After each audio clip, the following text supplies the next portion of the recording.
Саламатсыздар ма? Қош келдіңіздер.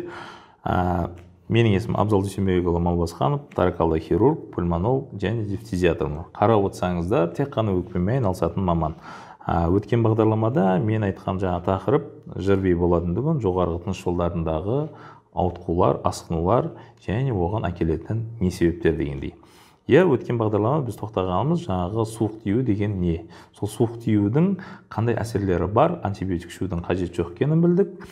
Және де көп жағдайда егер де вирус болса, вируспен емдеп, жай ғана салқындап тигізіп қалған ауру болса, жылы тамақ ішіп немесе ыстық су ішіп орнына келтіруге болатынын айттық. Енді ары қарай кетейік. Бұл инфекция сіз дер кезінде қарамай қойдыңыз, ол ары қарай инфекция өте бастаса, не істеу керек? Сонда мысалға байқап отырсаңыздар, бұрын ауырған болсаңыздар, бірінші мұрнымызды түшкіреміз, мұрнынан су аға бастайды, одан кейін тамақ жыбырлайды, жөтеле бастаймыз. И жаймендеп аурудың былай қарай төмендеп түскенін анықтаймыз. Кеудеміздің жағы күйдіріп, жыбырлатып, ауырып жатады. Қазақта айтады ғой, қолқам қысып кетті деп. Сол қолқа қысып кетеді, немесе жаңа кеңірдектің қабыну болады. Трахеит деген ауру. Трахея деген бұл не? Трахея деген бұл кеңірдек. Кеңірдек бұл жалғыз түрде мұрнынан ауа кірсе, ары қарай көмейден өтеді. Көмейден өткеннен трахея дейтін үлкен шеміршекті, былайша айтқанда түтік, орысша айтқанда трубка. Соның бетінде шырышты қабаты бар. Сол шырышты қабат өзінің жаңағы жасушалары болады. Бокал тәрізді және де кірпікше тәрізді. Бокал тәрізді клеткалардың немесе жасушалардың қызметі сұйықтық бөліп отыру, кірпікшелі клеткалардың қызметі сол бөлінген сұйыққа жабысқан шаңды жоғары қалай жылжытып қақырықпен шығару. Көп жағдайда трахеит кезінде бізде жай ғана жөтелу болады.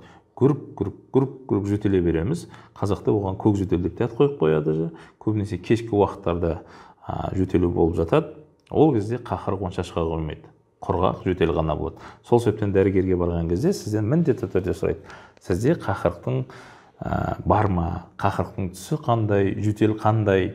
Тоқтамай жөтелесіп, әлі жай жөтелесіп, ылғалды жөтел ма дегендей. Ол біздің өкпедегі қай деңгейде жүргенін анықтауға мүмкіндік береді.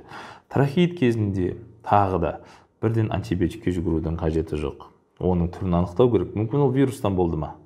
Сол себептен қазіргі заманда вирустардың өршіп тұрған кезеңі. Келесі бағдарламаларды тоқталамыз.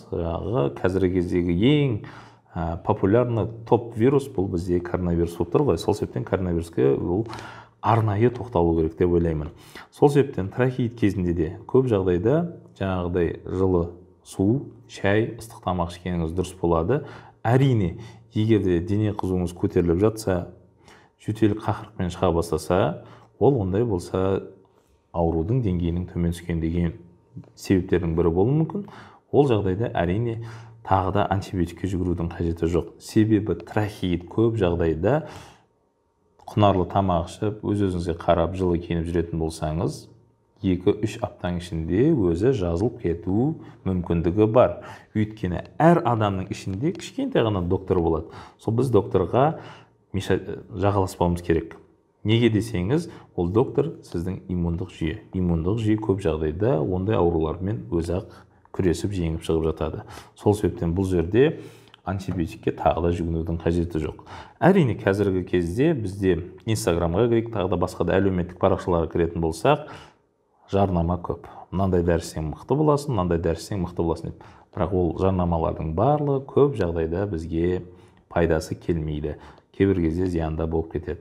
Сол себептен әрқашанда қайтадан ораламыз, жақсы шай ішіп, тамақ ішіп жүрген дұрыс болады. Енді не істесек болады деген дәрі ішуге болмай, тамақ ішетін ғана болатын болсақ, ондай болса барлық дәріханаларда антисептикалық кәмпиттер бар. Сондайды сорсаңыздар болады. Нақа болмаса, жаңағы витаминдер қолдансаңыздар болады. Витаминдер қазіргі кезде неде көп, жемшеде, көкөністерде бар. Сол кезде Құдай қалап орнына келіп қаласыз.